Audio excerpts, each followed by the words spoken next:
Obtén tu máster con doble titulación de Tulane University, Estados Unidos y de UFM en Madrid. Open Call 2024, Master of Finance y Master in Management. Aplica.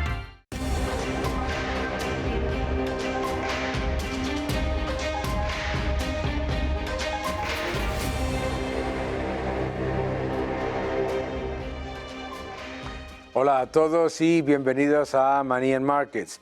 El aviso de las elecciones europeas es muy diferente a lo que probablemente leáis en los titulares de los periódicos. Todos los días vais a escuchar lo siguiente. Número uno, que han vuelto a ganar los partidos tradicionales y ese concepto que se repite constantemente de pro-europeos. Número dos, que la estabilidad de la Unión Europea no está en riesgo. Y número tres, que el avance de la ultraderecha es muy preocupante. Sin embargo, el mensaje de estas elecciones es completamente diferente. No es el avance de la ultraderecha, es el hartazgo de los ciudadanos con lo que ha sido una agenda impuesta desde la burocracia europea que no tiene absolutamente nada que ver con lo que es el proyecto europeo, que es un proyecto que merece la pena defenderse. Se está hablando de partidos antieuropeos simplemente porque están capturando el descontento de los ciudadanos cuando los grandes partidos no solamente es que ignoren las señales que les llegan de los votantes, sino que simplemente redoblan la apuesta a pesar del fracaso empírico de las políticas llevadas a cabo.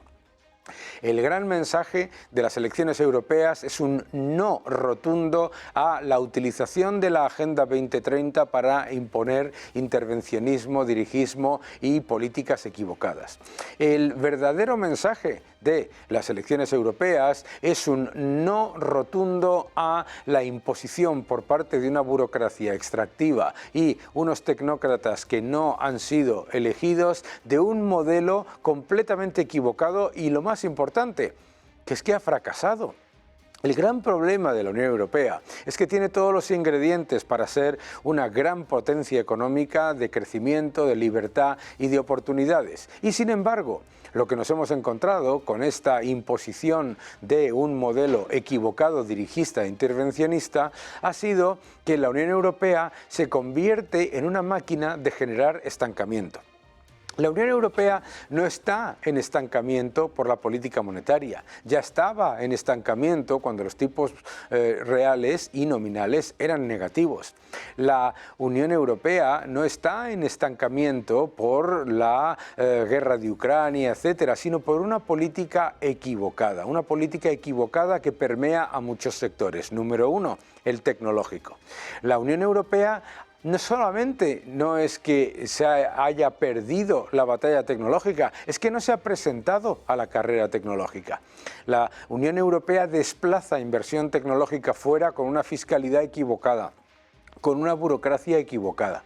Además de la tecnología, tenemos un problema con la industria, la agricultura y la ganadería. Es absolutamente alucinante que la Unión Europea, que se creó precisamente para fortalecer los lazos comerciales y defender la agricultura, la ganadería y la industria, lo que está haciendo es destruirlos. Y además destruirlos con una agenda verde equivocada. El gran problema de estas elecciones también es que no aprendan los partidos de centro derecha y de centro izquierda que unirse a la ultraizquierda en una coalición lo único que está llevando es a la desaparición de los partidos primero de centro izquierda, pero puede ser un gran problema para los de centro derecha. Claro, la agenda verde está dirigida, coordinada y además impuesta por un grupo de activistas que no solamente no sabe nada de energía, nada de industria, nada de agricultura y nada de ganadería, sino que además está impuesta por unas personas que cuando ven la equivocación de sus políticas redoblan la apuesta. Lo hemos visto en Alemania. destruyen las nucleares, dependen más del gas ruso, entran en grandes dificultades cuando se generan esas sanciones hechas desde la arrogancia y la ignorancia y, oh sorpresa, ¿qué es lo que hacen? Van y cierran más nucleares. Es decir, estamos hablando de activistas que se niegan a reconocer la realidad. Y cuando tienes activistas que se niegan a reconocer la realidad y la realidad les da un sopapo en la cara, lo que hacen es acudir a la represión a los ciudadanos. Por eso es tan peligroso reorientar estas elecciones hacia otra coalición entre el Partido Popular Europeo, el Grupo Socialdemócrata y la ultraizquierda. ¿Por qué? Porque volverá a generar el mismo descontento que están capturando partidos que podremos llamar radicales, de derecha, lo que usted quiera. Llámele, póngale el adjetivo que usted quiera.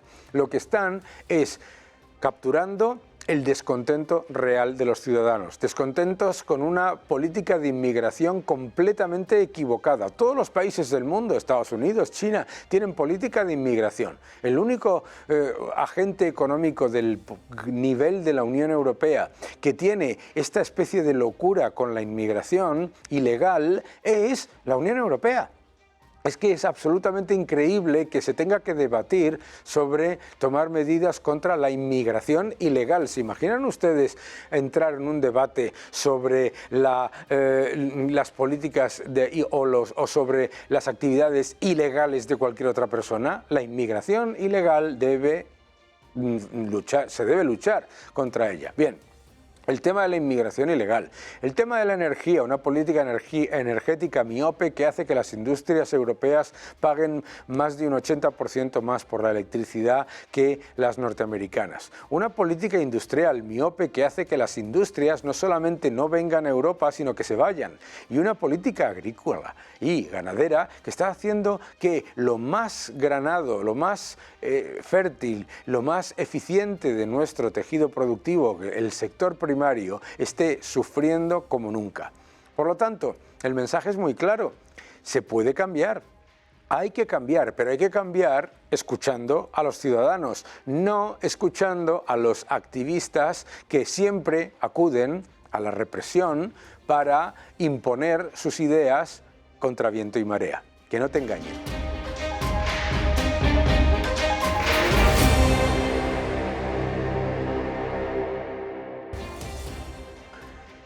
Estamos en clave de las elecciones europeas y su resultado y, por supuesto, uno de los factores más importantes para entender por qué la Unión Europea no lo está haciendo bien son esos planes de estímulo, uno detrás de otro, el plan Juncker, el Next Generation, le van poniendo nombres de todo tipo, y el tema de los fondos europeos, en particular en España, es un absoluto fiasco. Y para hablar del fiasco de los fondos europeos, nadie mejor que el coordinador de estudios del Instituto Juan de Mariana, Diego Sánchez de la Cruz. ¿Cómo estás? Muy bien, Daniel, encantado de estar en tu programa. Habéis hecho un informe muy detallado sobre el impacto y el fiasco de los fondos europeos. Dinos unas cuantas conclusiones de este informe. Para mí lo más llamativo de todo es que el gobierno nos dijo que estos fondos iban a aumentar el crecimiento, ¿no? Que iban a generar mucha más actividad económica en España. Y luego, cuando revisamos los datos del primer trienio de aplicación de los fondos, porque ya han sido desplegados en el 21, en el 22 y en el 23 y un poquito lo que va de 24, el impacto sobre el PIB ha sido un 80% menor de lo que se nos dijo. Es decir, por cada 5 euros de crecimiento adicional que se nos prometieron, solo se ha generado 1. Pero ¿qué es lo más llamativo de todo? O casi mejor, ¿por qué no están teniendo impacto sobre el crecimiento? Porque el grueso de este dinero se está yendo a apuntalar gasto estructural, gasto corriente y, en definitiva, hasta subvenciones, transferencias y desembolsos habituales de las administraciones públicas. El 80% de los fondos terminan en las manos del propio sector público y, además de los 80.000 millones de euros de ayudas a fondo perdido que se va a gastar el gobierno con cargo a Bruselas, casi 40.000 se van a ir directamente, como te digo, a gasto corriente. Entonces, evidentemente, son fondos que no generan crecimiento y no lo van a generar porque básicamente lo único que están haciendo es apuntalar más y más gasto público. Y lo que más nos preocupa no es solo eso, sino que además se están desembolsando estos fondos a cambio de una serie de reformas. Y las reformas resulta que son cargarte el mercado del alquiler, cargarte la sostenibilidad del sistema de pensiones o cargarte las estadísticas del mercado de trabajo. Entonces, son contrarreformas a cambio de unos fondos que luego se despilfarran en el propio sector público. No se me ocurre un escenario peor, porque la política económica gira peor y la política presupuestaria gira peor. O sea, nefasta idea estos fondos, o tal y como se han planteado en España al menos. Y una de las cosas que tú comentabas en el informe es el impacto real en la economía productiva ha sido de menos de 20.000 millones de euros. Claro, la gente dirá, oye, pues 20.000 millones de euros suena bien, ¿no? Eso tal, pero es que es bajísimo y además los grandes beneficiarios de los fondos de Next Generation estos son las administraciones públicas y te tienes que ir, creo que es al número 17 o 18 hasta llegar a encontrar la primera empresa privada. Una empresa, sí. Además, yo creo que tú fuiste una de las personas que en su día pues planteó la idea de que ya que se van a inyectar 163.000 millones en la economía española, que quizá tendría algo de sentido canalizar el grueso o al menos parte de ello a través de rebajas fiscales para que fueran las propias empresas las que, en base a los objetivos del programa, que en este caso son digitalización y descarbonización principalmente, se acogiesen a incentivos fiscales. Pues bueno, el gobierno lo que ha hecho es dedicar el 0,6% de los fondos a incentivos fiscales, después de decir que no se podía hacer. Primero dijo que no se podía hacer, luego se podía hacer, pero solo dedicaron el 0,6% y por lo tanto el 99,4% se ha ido a puro gasto.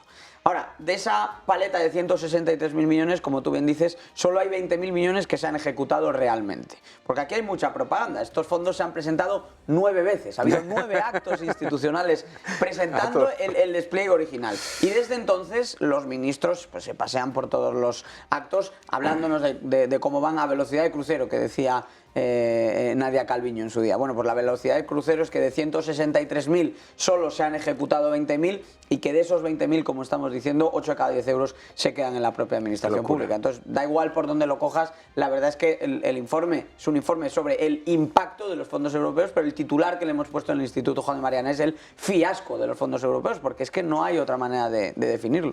A mí me parece muy importante también porque yo recuerdo que yo tuve, no sé si el honor o la condena de leerme todo el documento. En aquel documento decían que iban a crear 12 puestos de trabajo por cada millón invertido, pero vosotros mostráis que el impacto sobre el empleo es inexistente. Correcto, porque como decía alguna tonadillera, las palabritas se las lleva el viento, ¿no? Yo sé que tú eres más rockero, ¿no?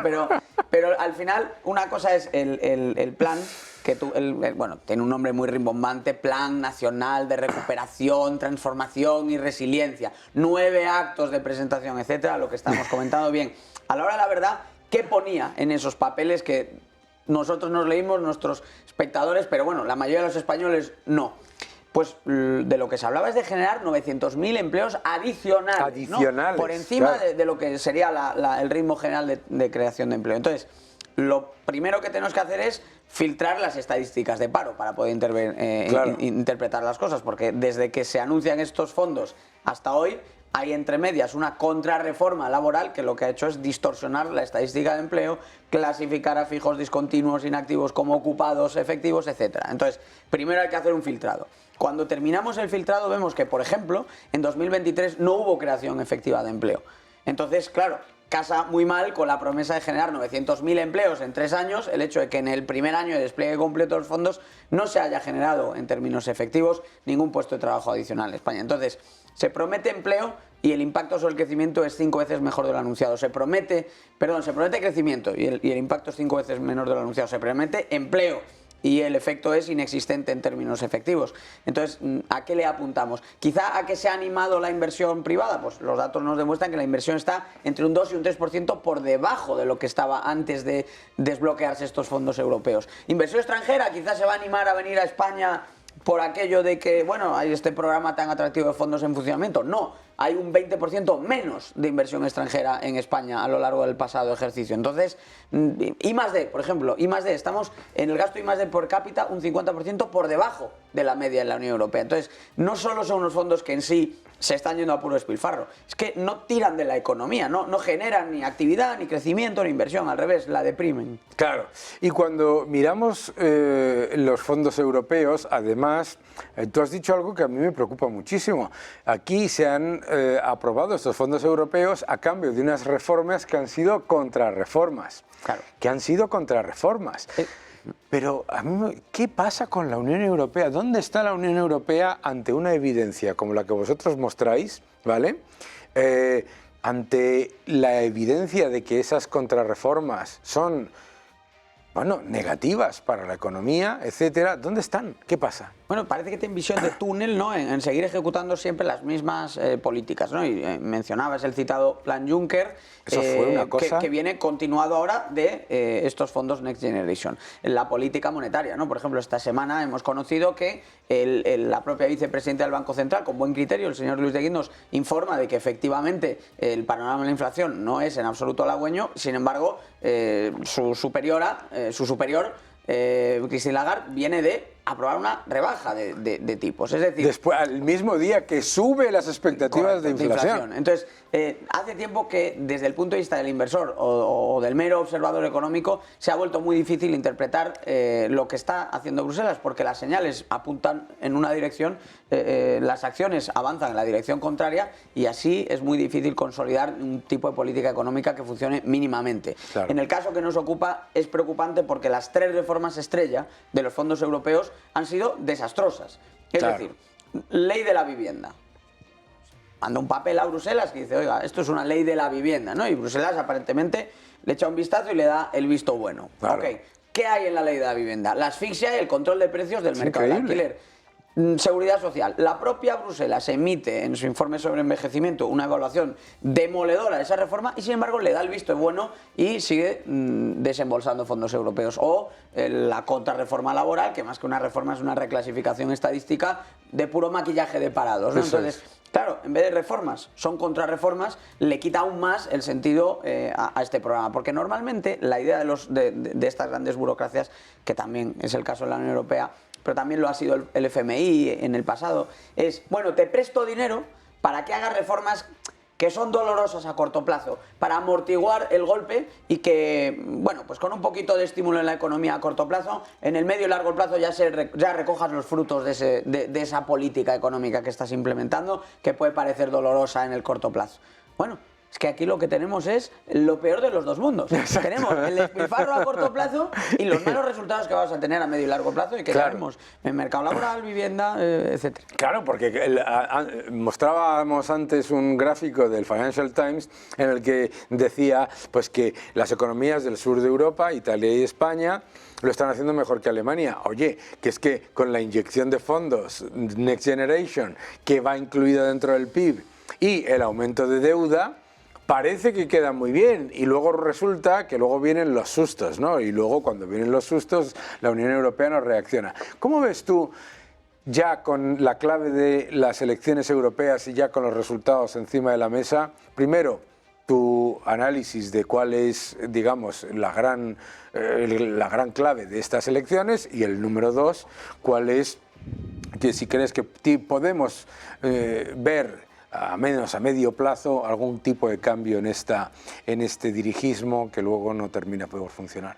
Pues por partes, ¿no? En cuanto al crecimiento, seguimos aún arrastrando ese efecto rebote en las estadísticas de actividad, pero cuando estiramos todo el último periodo y analizamos los últimos 5 años de crecimiento, la tasa de aumento del PIB en España ha sido del 0,8 anual. Es increíble, ¿eh? Ese ha sido el aumento del PIB cuando nos olvidamos del enorme bajón y del enorme rebote posterior. Cuando lo estudiamos en 5 años y lo vemos encadenado, estamos hablando de 0,8% de crecimiento anual. Siempre se dijo que la tasa de crecimiento en medio plazo en una economía con la española era del 1,5%. Sí. O sea que con Sánchez crecemos un 50% menos de lo que era el crecimiento tendencial, a pesar de los fondos europeos y que la distorsión que te genera el salir de una pandemia en las estadísticas de paro. En 2023...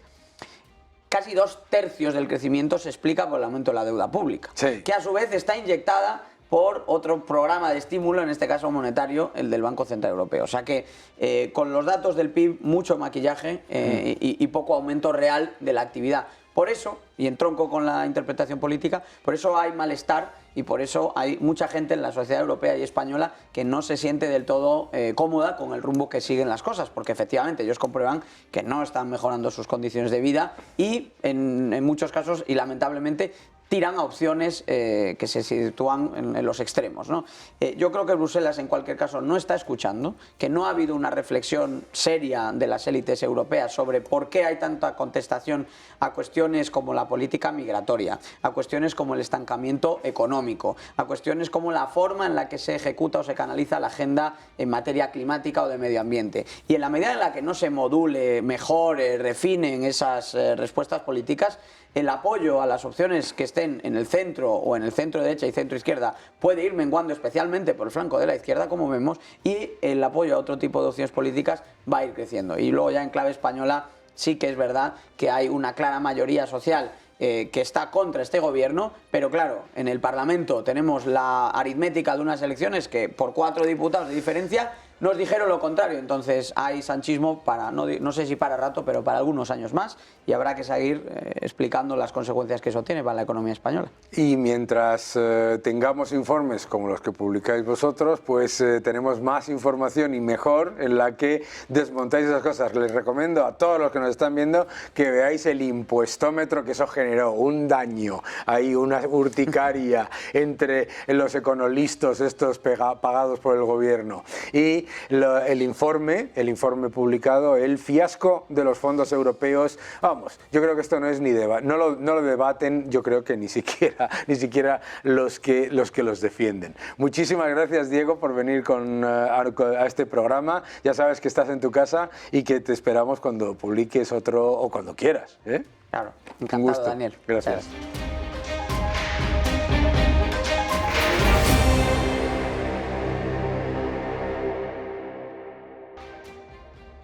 Las elecciones europeas han sido todo un revulsivo en el que ha habido grandes noticias, grandes titulares, pero también tenemos que plantearnos qué impacto tienen estas elecciones en una Unión Europea que está ahí, pues que no termina de crecer, que no termina de alcanzar su potencial, y en el que la inversión extranjera, pues es un tema clave, no solamente la inversión extranjera, sino además la inversión de los propios países, porque hay grandes retos en tecnología, en industria, en energía, etcétera. Por lo tanto, para hablar de todo ello, pues tengo aquí a mi buen amigo Albert Rivera. Albert Rivera, ¿cómo estás? ¿Qué tal, Daniel? Un placer estar aquí con ustedes. Que estás ahora con un montón de proyectos de asesoría, de empresas, etcétera. Bueno, me he pasado otra vez al lado bueno.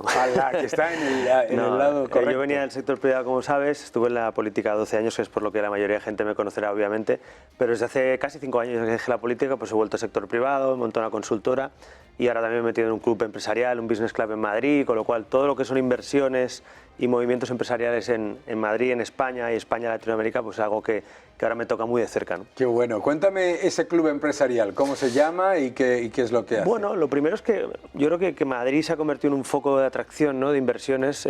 Si antes Barcelona, mi ciudad natal, pues era la que atraía las inversiones extranjeras a España, hoy en día Madrid atrae 7 de cada 10 euros, ¿no? Con lo cual se ha convertido en una referencia. Segundo, el mundo latino, somos los latinos de Europa, ¿no? Por tanto, Madrid se ha convertido junto con probablemente DF y con México y con Miami en ese eje, digamos, de los negocios también del ámbito latino. Y luego, al final, España es un país seguro, es un país amable, es un país agradable para mucho capital latinoamericano que está llegando, y por tanto todo eso ha hecho que Madrid se convierta en un lugar interesante para invertir y para vivir. Claro. Por eso decidí participar de este proyecto en el que ya era miembro, soy de una membresía como socio, me he metido en el capital, ahora soy el presidente del Club Rahim, y estamos ahí en Goya con Velázquez, y es una casa de conexión de personas, de negocios, de profesionales.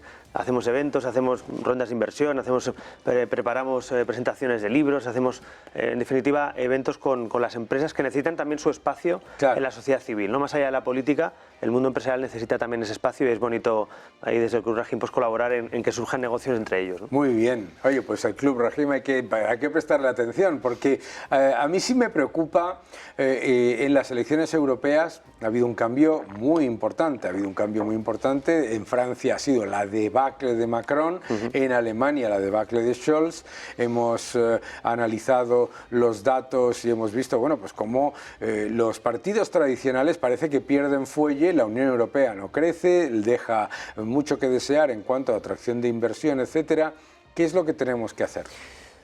Pues yo creo que la Unión Europea, es duro decirlo, yo soy un europeísta convencido, pero precisamente por ello soy crítico, ¿no? Claro, una vez cuando los Lib Dems, que estaban en el Grupo Liberal, yo estaba en aquella reunión cuando se produjo el Brexit, en la reunión siguiente, me acordaré siempre que tomó la palabra uno de los Lib Dems, de los liberales británicos, y dijo, somos profundamente europeístas, dice, y por eso no pierdan ustedes de vista que tienen que ser muy críticos con lo que hace la Unión Europea, ¿no? Porque si no lo haces bien, el euroescepticismo crece, que es lo que está pasando, ¿no? Yo el resultado lo interpreto también como con una posición de Europa frágil en el mundo. No tenemos una política exterior común, se está viendo con muchos casos, el ejemplo de Ucrania, el ejemplo de Israel y muchos otros casos, no hay una voz común fuerte. Segundo, no tenemos capacidad en el mundo de la tecnología, que es donde nos está marcando el mundo, no tenemos ninguna una gran empresa europea, todas son o asiáticas o americanas.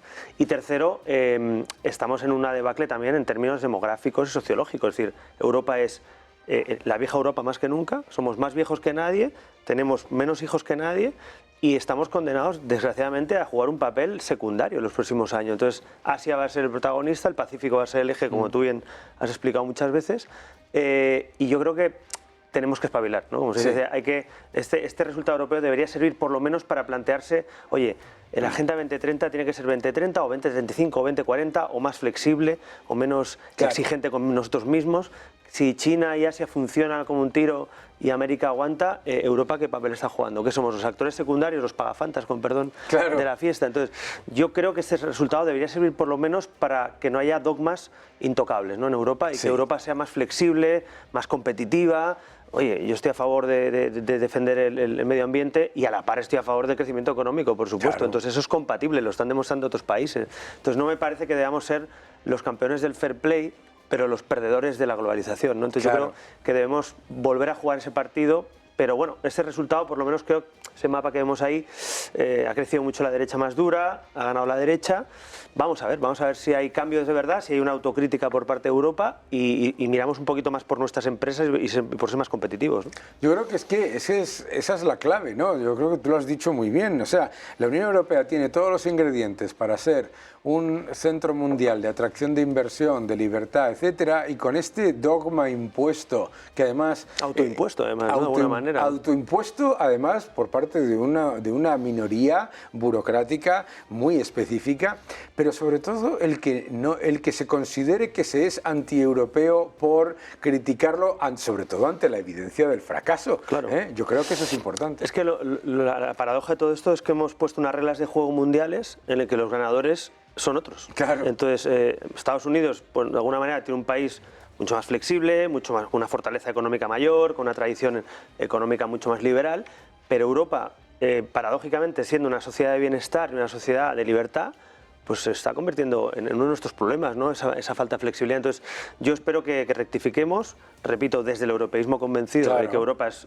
un lugar maravilloso para vivir, para trabajar, para invertir, pero dejemos ya de repetir mil veces el dogma y empecemos a ver cómo va el mundo, ¿no? Yo creo que la paradoja es, por ejemplo, con el coche eléctrico, oye, está muy bien, pero la realidad es que los chinos te han pasado la mano por la cara, ¿no? Entonces, si nosotros le estamos brindando un panorama global en el que China, una autocracia además y con otras reglas de juego no democráticas, está jugando el partido y está ganando, y tú le estás brindando cada día las pelotas para que meta goles, ¿no? Entonces yo creo que Europa debe por lo menos jugar un papel, mirar un poquito, no digo al ombligo, pero sí mirar un poquito más por los intereses europeos propios de nuestras empresas. La reindustrialización que se dice, yo no creo en ella, porque no creo en ella básicamente porque no podemos ni debemos pensar que en Europa vamos a pagar mano de obra más económica o más competitiva que en otros lugares, pero sí creo que la tecnología, la innovación, el diseño, es decir, ser cabezas pensantes con aliados productivos que puedan ayudar en la producción de nuestros bienes y servicios, y con eso, un poco como hace Estados Unidos, ¿no?, que se buscan sus alianzas, México, Brasil, la India, pues yo creo que ahí está el partido. Desde Europa y Estados Unidos deben yo creo, trabajar juntos también, Claro. En vez de darse la espalda, trabajar juntos, pero tener también su propia agenda, ¿no? Claro, no convertir a Europa en el museo del mundo, ¿no? Claro, Es un poco- sí, el turismo es maravilloso, pero claro, el turismo ya no da más de sí. O sea, España, por ejemplo, hemos hecho el récord este año. Estábamos otro día en Ibiza, tú y yo, hablando de esto, en una conferencia. Es difícil traer más turistas, puedes dejar más calidad, pues tal, pero claro, es una industria brutal que hay que cuidarla, pero no puedes solo tener en tu mapa la industria del turismo, ¿no? Y España es el ejemplo, es decir, no tenemos grandes empresas tecnológicas, estamos perdiendo esa batalla y bueno, 1 de cada 2 patentes del mundo son chinas, 1 de cada 2 ingenieros son chinos, ellos han puesto las pilas, antes copiaban, ahora inventan, Claro. Ya no es aquello que inventen ellos. Y yo creo que Europa en los próximos 20 años tiene que preguntarse qué quiere ser de mayor, ¿no? Claro. Y bueno, este resultado europeo que sirva, por lo menos que sirva para abrir un debate que yo creo que sí que se va a producir, espero que se produzca, ¿no? Sí, yo creo que además, yo creo que tú has dicho algo muy importante, es los que somos profundamente proeuropeos, que queremos que el proyecto europeo crezca y se desarrolle de manera adecuada, es precisamente lo más importante es ser críticos con lo que no funciona. Claro, claro. Es ser críticos con lo que no funciona, porque una agenda mal llamada verde que además consigue lo contrario a lo que busca proteger, porque es que es alucinante, Claro. que Alemania consume más carbón ahora que hace 10 años y aquí dicen que no se puede cambiar nada. Hombre, pues está claro que no estamos haciendo bien las cosas. Está claro. Y yo creo que también la unión política es difícil de evitarla, ¿no? Porque al final la unión económica, pues el euro es evidente que el euro tiene unas bondades, pues, estamos protegidos, digamos, por una estabilidad económica y financiera, por unas libertades de comercio, de movimiento, pero la política exterior, por ejemplo, en un mundo en guerra, literalmente, con la guerra que tenemos brindada en nuestras fronteras o lo que está pasando en Palestina, no puede ser que España, por libre, vaya a reconocer unilateralmente el Estado Claro. palestino y que otros países de Europa hagan lo contrario y otros no digan nada. Entonces, me parece que no nos van a tomar en serio en el mundo Claro. si Estados Unidos tiene una voz y Europa tiene 27 y a veces ni se les escucha. Exacto. Con lo cual, yo creo que es una voz tenue, además, 27 ecos, Claro. pero no hay una voz fuerte, ¿no? Entonces, Estados Unidos, todo el mundo le sigue mirando y dice, ¿qué piensa Estados Unidos de esto? Claro. Más allá de si gana Trump, no gana Trump, pero sigue siendo el país hegemónico en términos de política internacional. Y yo creo que Europa, eso, que sí que había jugado históricamente después de la Segunda Guerra Mundial un papel muy importante digamos, en el mapa mundial, hoy ni siquiera es eso. O sea, Claro. hoy no cuentan con nosotros en realidad. Es decir, las decisiones que toma la ONU o las decisiones importantes en una guerra nos miran así, pero tampoco somos tan determinantes como ha sido históricamente Europa, ¿no? Que ha sido un poquito quien ha marcado un poco el camino de Occidente, ¿no? En términos de libertad, de valores. Creo que hay también, yo creo que una unión política más fuerte que por lo menos fije algunos principios básicos. No hay que estar de acuerdo en todo. Eso es. Pero 4 cosas básicas en el mundo de qué queremos ser, quiénes son nuestros aliados, con quién queremos comerciar o no, cuáles son nuestras reglas de juego. Yo creo que sería bueno que Europa se lo planteara para no quedar fuera de juego. Y yo creo que además, precisamente ante la importancia, o sea, vienen unos años en los que la inversión en inteligencia artificial, en tecnología, en industria, en energía, pues que se va a tener que llevar a cabo va a ser de billones de euros, ¿no? Claro. Claro, si tú lo que estás constantemente es regulando, interviniendo y subiendo los impuestos, Claro. es que no solamente no es que pierdas una voz o que la cosa no vaya muy bien, es que el nivel de diferencia con respecto a los países líderes se agranda, ¿no? Luego en el programa vamos a mostrar un gráfico que es el diferencial de productividad con Estados Unidos entre 2000 y 2024. Claro. Se ha aumentado, pero de manera exponencial. Exponencial. Sí, Estados Unidos nunca deja de sorprender y está sorprendiendo para bien el comportamiento económico que está teniendo, ¿no? Sí. Es decir, no hay paro prácticamente, un paro Claro. técnico cero, es decir, estamos en una situación de fortaleza, el crecimiento económico bien, es decir, Estados Unidos se está defendiendo mejor frente a esta situación que Europa, ¿no? Y eso tiene que ver probablemente con una, no sé si desregulación o una regulación más flexible o una agenda más flexible, llámale como quieras, pero efectivamente si queremos trabajar en esa vía tecnológica, que creo que es la única, y que no es poco, que es la más importante para mí, o sea, yo creo Claro. que la industria del siglo XXI, cuando hablamos de industria es tecnología en realidad, Eso es, y el eso agro es. es tecnología y el turismo es tecnología, todo es tecnología. Yo creo que Europa, donde podíamos dar la batalla es en esa tecnología, en esa innovación, en ese talento, Sí. en esa mano de obra cualificada, ¿no? Y ahí impuestos, burocracia, regulación, doble regulación a veces, la transposición a los países es lenta, es decir, creo que ahí es donde tenemos el punto de mejora evidente, ¿no? Claro. ¿Seremos capaces, los europeos, Y los políticos europeos, yo he estado en política y en Bruselas he negociado cosas y he estado con mis colegas, y Bruselas tiene un problema que es muy importante lo que pasa en Bruselas, porque el 70% de nuestra regulación viene de allá. Es verdad que se han dado pasos y Europa es mejor hoy que hace 50 años, está claro, y hemos mejorado, pero las decisiones a veces se toman pensando en el largo plazo y curiosamente no se piensa en lo inmediato y perdemos de vista un poco los objetivos a corto.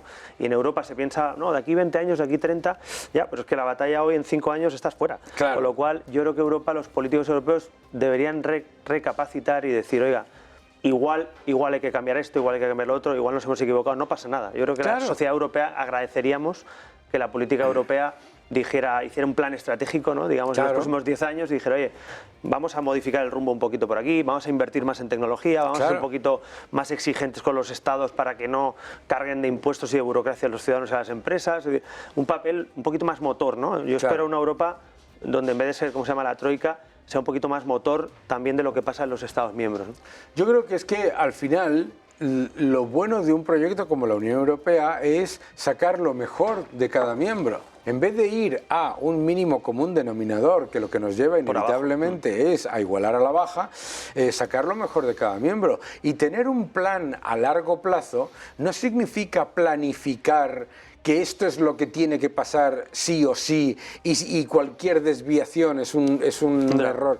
Porque claro, lo que está ocurriendo en la Unión Europea es que cuando se equivocan acuden a la represión al ciudadano, en vez de reconocer, oye, pues tenemos que movernos un poco más para allá, tenemos que movernos más para acá. Es decir, cambiar la palabra planificación por la palabra estrategia. La estrategia es cambio, la planificación es dirigismo. Claro, mira, las empresas lo han hecho, es que es muy evidente. Quien tuviera una empresa en el año 2019 en determinados números, le vino un COVID, nos vino a todos un COVID, una pandemia mundial, paralización absoluta, un lockout, o sea, lo que no había pasado nunca en 100 años, y además le vino consecuencias de ese COVID, además, como tú has explicado a veces, una inflación derivada de las políticas monetarias entonces, y además le sumamos una guerra en Ucrania, con un problema logístico, con un problema energético. Entonces, ante todo eso, no hay ninguna empresa de Europa que no haya tenido que cambiar su plan estratégico. Increíble. Y lo ha cambiado todas las empresas y no lo ha cambiado Europa. Entonces, ese es el ejemplo. Oiga, si lo hacen las empresas y los ciudadanos, si todos hemos puesto patas arriba en nuestras vidas, en nuestras empresas, ¿cómo no lo va a hacer la Unión Europea con un dogma y con una agenda como si fuera inamovible? Oiga, si usted cae una tormenta, pues usted cambia el rumbo, ¿no? O si usted sabe que va a haber marejada, pues cambia el rumbo. Entonces, yo creo que ahí es el ejemplo de cómo los ciudadanos y las empresas sí se han tenido que mover. Sí.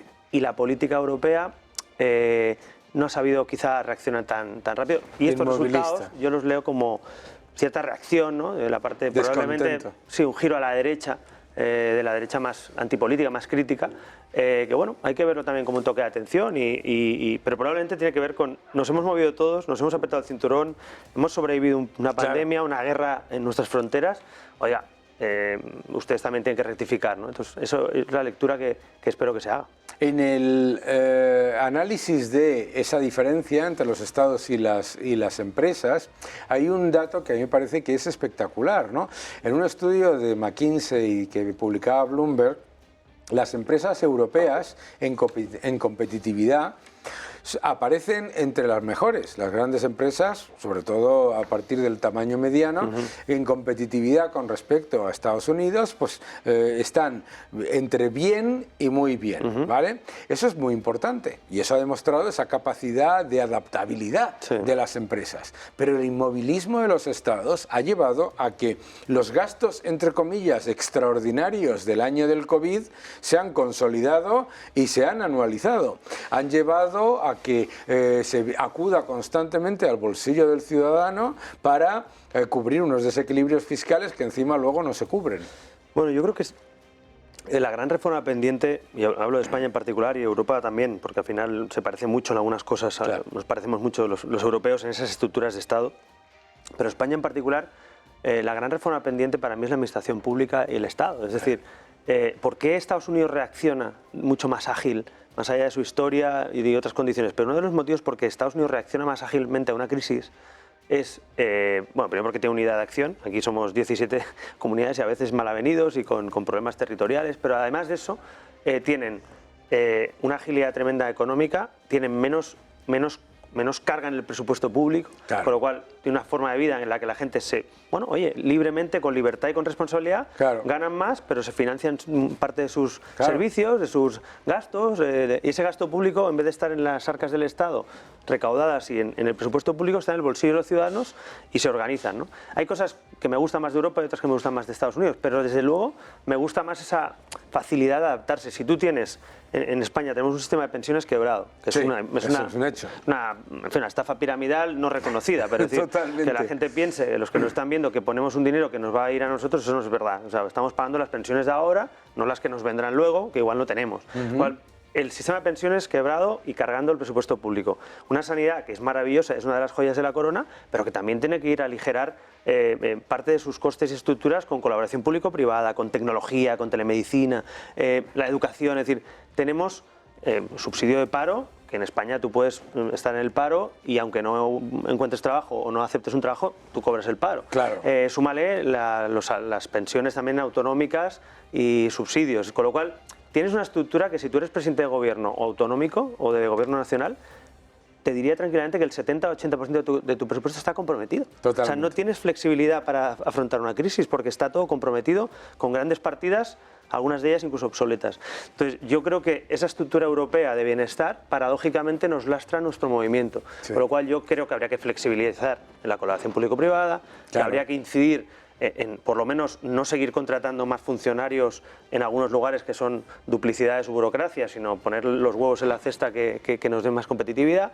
Pero claro, yo que soy candidato a presidente de gobierno, está en política, debo de reconocer que eso es dificilísimo, porque Claro. la tentación en política es Al pensar statu en el quo. corto plazo y a ver quién se atreve a decir que las pensiones no se pueden actualizar porque está la caja quebrada. No, lejos de eso la suben 9 puntos de golpe Claro. y la pagamos todos. Es decir, son decisiones que son políticamente a corto plazo y partidistas, Claro. electoralistas, pero que al país lo están comprometiendo. Entonces, es muy difícil que los partidos y los candidatos a presidente, salvo que venga un outsider, pero es muy difícil que alguien, digamos, del sistema, aunque saben que el rey está desnudo, no Claro. lo van a decir. Claro. Yo tengo, y tú también, muchos amigos diputados de varios partidos, y yo estaba ahí también, y mucha gente sabe que esto no funciona. El otro día me decía, no diré nombres, un cargo público también importante, que la sanidad española, con el coste farmacéutico Claro. y con el envejecimiento de la población, la falta de natalidad, vamos a un modelo que en 10 años no es sostenible, lo tendremos que reformar. Pero a ver quién lo hace, a ver quién lo dice, porque el que lo diga pierde las elecciones. Con lo cual, ahí está el debate que tú y yo hemos tenido alguna vez de si hay que decirlo o no hay que decirlo o hay que actuar, ¿no? Visto lo visto y lo que está pasando en otros países, a lo mejor es que hay que decirlo Sí. y ser valientes, ¿no? Y contarlo. que es que pero ahí- es difícil, reconozco que es difícil. Yo reconozco que es difícil, pero es que si no eres valiente, las causas que te niegas a defender porque no es Claro. electoralmente aparentemente o tus estrategas te dicen que ahora no o no sé qué, no sé cuántos, las abraza una alternativa que lo que quiere es dar el puñetazo en Sí. la mesa.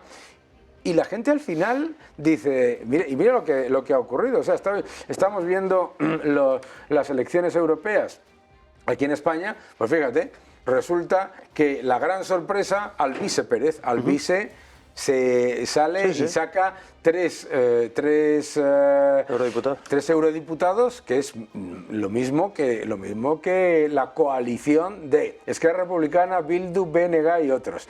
O sea, demuestra Bueno, eso, ¿no? Sí, porque yo creo que se genera ese hartazgo y como tú dices, cuando dejas espacios, los espacios se llenan, ¿no? Claro. Y yo creo que ahí hay lo que ha pasado con Alvise y pasó en su día con Vox, pasó con Ciudadanos también, de alguna Claro, manera. Es decir, claro. cuando los partidos tradicionales se duermen en los laureles o no se atreven a plantear sus ideologías o sus ideas, especialmente en el centro derecha, pues fíjate, ha habido mucho movimiento en los últimos años. Ciudadanos Claro. en el centro, Vox, ahora el Vice, Claro. hay movimientos y eso, a pesar de la fortaleza del sistema de partidos español y del arraigo que tienen y de las, bueno, y prebendas también, muchas que tienen, ¿no? Pero es verdad que la realidad es que la gente al final busca soluciones, ¿no? Y cuando no las encuentra, pues las soluciones a veces son más cortoplacistas o más de cabreo, Claro. que es un poco el resultado. Pero bueno, la lectura de eso es que efectivamente también hay ejemplos positivos. Cuando la gente es valiente también hay resultados buenos. Eso es. Y cuando alguien dice, oye, no, es que la caja está vacía, Claro, no hay plata, ¿no? claro. No hay plata, no hay plata. Oiga, pues si no en la caja de la seguridad social, de las pensiones, hay que reformarla y no se puede subir 9 puntos las pensiones,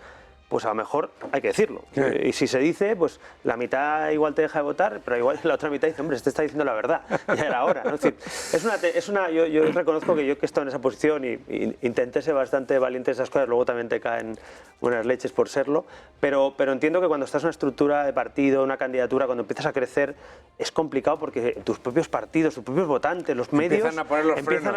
Empiezan, no, esto ahora no, oye, cuando acabe la campaña, no, después tal... Y yo no soy presidente de gobierno, pero me imagino que si encima eres presidente, todavía te coge más vértigo a ese tipo de medidas, ¿no? Claro. Pero no nos va a quedar otra, porque al final, esto lo que hablábamos, el modelo que tenemos actual en Europa, alguien le va a tener que meter mano en algún momento, y si no lo hacemos, bueno, pues perderemos poder adquisitivo, perderemos competitividad, seremos más pobres en definitiva, ¿no? Claro. Y lo que no queremos, ninguno de los dos, y los que nos estáis viendo, es que España y Europa se conviertan en el museo del mundo, que hay muchas oportunidades de inversión y grandes empresas que lo están haciendo todo lo bien que pueden con toda la cantidad de grilletes con las que están viviendo. Albert, un gusto que hayas venido a visitarnos. Ya sabes. Oye, y enhorabuena, he visto ahí las placas de estáis creciendo como la espuma, Sí, sí. O sea que enhorabuena. Ya, la verdad, estamos teniendo unas audiencias fantásticas y muy contentos, y ya sabes que estás en tu casa. Aquí el que viene la primera vez repite, ¿no? repite. Muy o sea bien. que Pues cuando nada, quieras. un placer, fuerte abrazo. enhorabuena. Gracias.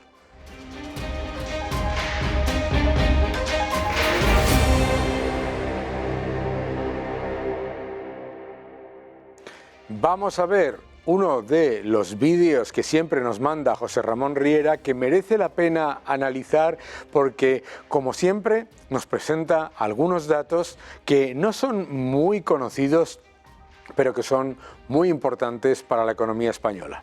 Adelante.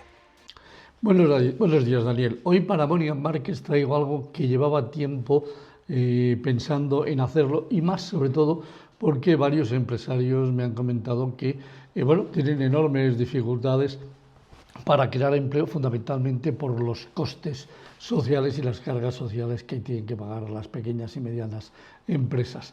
Entonces, ¿qué he hecho? Bueno, pues ha sido ver cuáles han sido los ingresos de las cotizaciones sociales del último tiempo y cuánto se ha creado empleo. Si yo te dijese, antes de contarte los datos, que la creación en la seguridad social, comparando el primer trimestre del 2019 y el primer trimestre del 2024, ha crecido un 9,6%, te va a parecer razonable, sobre todo teniendo en cuenta que los fijos discontinuos han pasado a sumar un número importante en este crecimiento. Pero ¿sabes cuánto ha crecido las cotizaciones sociales que pagan los empresarios por los trabajadores desde el primer trimestre del 2019 hasta comparado con el primer trimestre del 2024? Pues se ha multiplicado por 3 las cotizaciones. Sí, no se nos asuste nadie. Eso es lo que ha pasado. Mira, los números exactos son número de personas que cotizaban a la Seguridad Social el primer trimestre del año 2019, de media en el primer trimestre eran 18,9 millones de cotizantes. El primer trimestre del 2024 ha pasado a ser de 20,7 millones de cotizantes. Es decir, dividir una cifra por la otra, el crecimiento es de un 9,6. Pero en el primer trimestre del año 2019 pagamos 37.000 millones. Los empresarios ingresaron en la Seguridad Social 37.000 millones. En este primer trimestre del 2024 han ingresado exactamente 48.447 millones de euros. Implica un incremento del 31%. Ahora entiendo lo que me estaban contando estos amigos empresarios. ¿Cómo es posible que creciendo solo los cotizantes un 10%, ni eso, un 9,6%, estén recaudando un 31% más en cotizaciones sociales? Bueno, pues esto es lo que notan de verdad a los empresarios. Este es el sufrimiento que tienen las pequeñas y las medianas empresas, y no nos olvidemos que ese tejido empresarial es el que produce casi el 90% del empleo. No me extraña, como me estaban comentando, que tengan enormes dificultades para hacer frente a estos costes sociales. Daniel, esto es una auténtica primicia elaborada especialmente para ti. Espero que todos los personas que ven tu programa de televisión te estén agradecidos por todo el esfuerzo que haces para comunicar este tipo de cosas. Nos vemos en el próximo vídeo.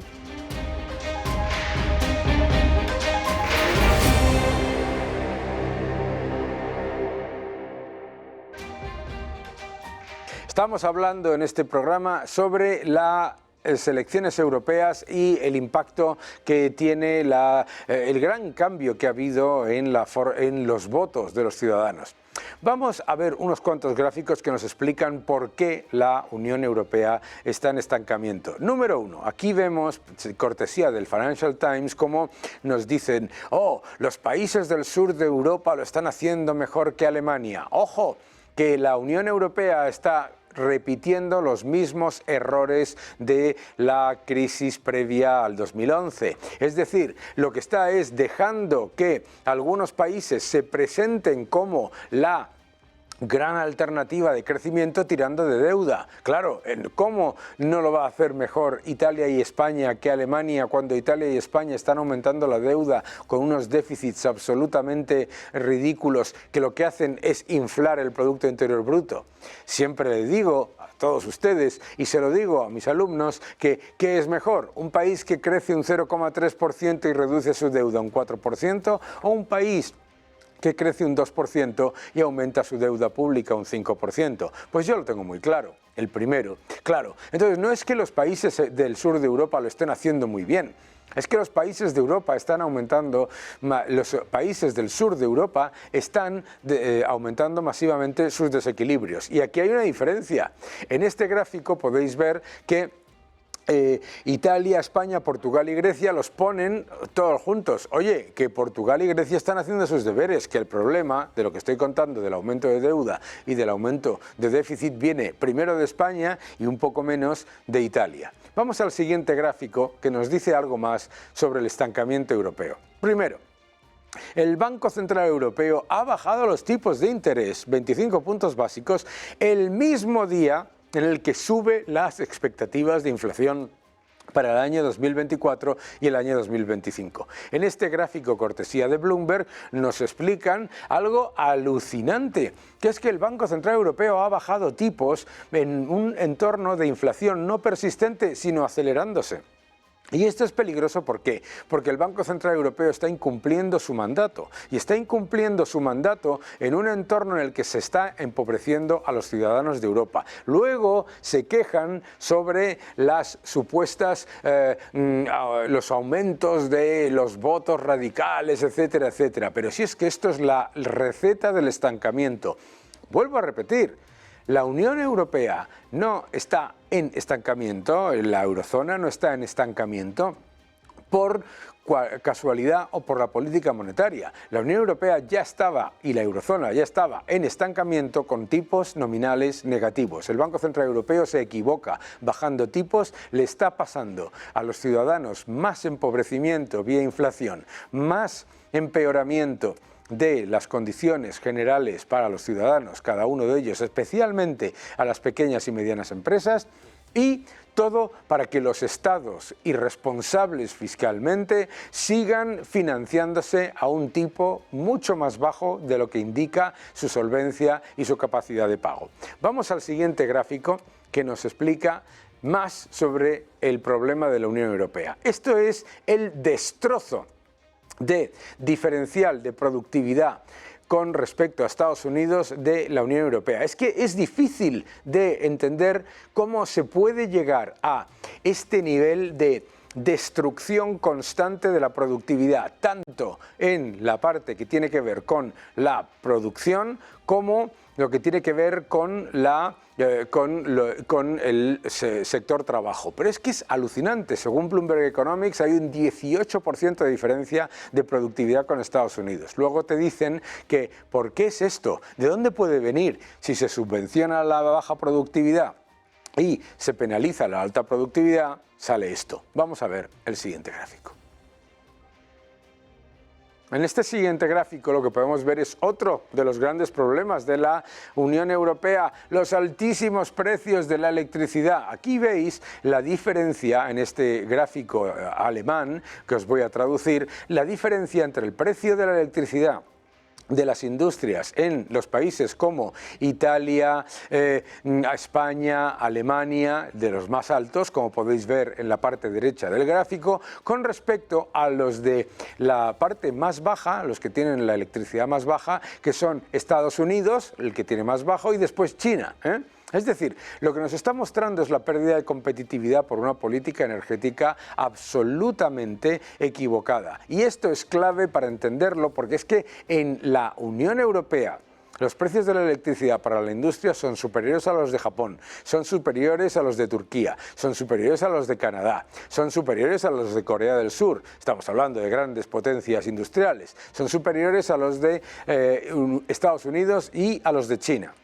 Y además de ser superiores, cuando hay periodos de bajada de materias primas, se suben los impuestos y los costes regulados y por lo tanto se sigue consolidando esos precios que no son superiores por poquito. Es que estamos hablando de superiores en prácticamente el doble, más del doble, etc.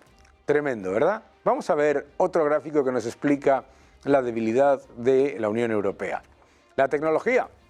La tecnología nos muestra que la Unión Europea no solamente está perdiendo la batalla tecnológica, es que ni se ha presentado a la carrera tecnológica. Si veis las grandes compañías del top 1000 tecnológico, en la Unión Europea, el porcentaje del top 50 es bajísimo, bajísimo comparado con las compañías de Estados Unidos. Pero en los siguientes 200 también es bajísimo con respecto a Estados Unidos y China. En los siguientes 250 también bajísimo con respecto a China y Estados Unidos. Y en los siguientes 500 también. Es decir, estamos hablando de prácticamente 1000 compañías. 1000 compañías, y las europeas están entre las menos importantes en las grandes, en las 200 más grandes, en las 500 más grandes, queda exactamente igual, es tremendo. Y todo esto es por una política fiscal equivocada y una política regulatoria completamente entorpecedora, no por casualidad. Vamos al siguiente gráfico que nos explica también otras debilidades de la Unión Europea. La agricultura. Esto que veis aquí parece raro, ¿no? Pero es la pérdida de lo que es superficie agrícola disponible para, para ofrecernos nuestros alimentos, etcétera. La pérdida de superficie agrícola en 2010, 2013, 2018. Estamos hablando de una pérdida de superficie agrícola brutal, además que ha estado aumentando año tras año por una regulación que destruye a la agricultura. Y esto es un factor extremadamente preocupante, porque hemos visto cómo en tecnología, en agricultura y en política monetaria, la Unión Europea se está equivocando en muchas cosas y la eurozona tiene graves deficiencias que hay que mejorar, y que hay que mejorar desde la proactividad, no desde decir esto es lo que hay y te tienes que aguantar. Vamos al siguiente gráfico que nos explica también otra gran debilidad. La Unión Europea continúa siendo un líder en cuanto al sector de automoción. Pero la política verde se está equivocando. ¿Y se está equivocando por qué? Aquí tenéis este gráfico cortesía de Bloomberg que muestra cómo China en tecnología y en exportación de vehículos eléctricos va a estar y está muy por encima de los países de la Unión Europea a la hora de ganar cuota de mercado. Es decir, que no solamente hemos puesto en peligro la ganadería, la agricultura y también el sector tecnológico, sino que una regulación equivocada y una política verde equivocada le está dando alas a China, que hace muy bien, por supuesto, porque es muy competitiva y tiene la tecnología, contra las grandes empresas y las buenas industrias automovilísticas que tiene la Unión Europea, dejando a estas industrias hundidas, sobre todo ante la evidencia de que no tenemos ni cobre, ni minería de litio, ni nada de lo que es necesario para de verdad ser líderes en vehículos eléctricos. Todo esto son factores que tenemos que tener en cuenta a la hora de entender por qué las elecciones europeas han sido tan diferenciadas en cuanto al voto, y tenemos que cambiar, ¿cómo? Poniendo por delante la competitividad y no la burocracia, poniendo por delante la libertad económica y la inversión y no el gasto público y la deuda, poniendo por delante a los creadores de empleo y a los contribuyentes y no a los subvencionados y a los que destruyen a la industria, eliminando las veleidades de activistas y atrayendo la opinión y el acuerdo con aquellos que saben de energía, que saben de industria y que saben de verdad de crear empleo y de crecimiento. Así es como mejora la Unión Europea, no como lleva haciéndolo en los últimos 10 años.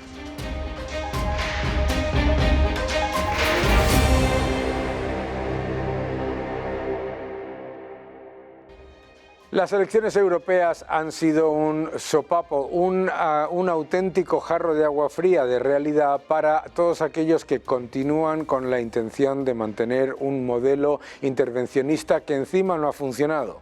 El modelo europeo hay que defenderlo, y hay que defenderlo criticando lo que no funciona. Y es evidente que no funciona cuando perdemos la batalla tecnológica, la industrial, la agrícola, la ganadera, y encima una fiscalidad confiscatoria y extractiva se une a una política de inmigración equivocada. Todo eso se puede mejorar y es, por lo tanto, esencial que los ciudadanos recuerden a los políticos que es momento de reflexionar, que es momento de ajustar y cambiar las cosas que son equivocadas y de dejar a las empresas respirar para que Europa vuelva a ser crecimiento, libertad y, por supuesto, prosperidad.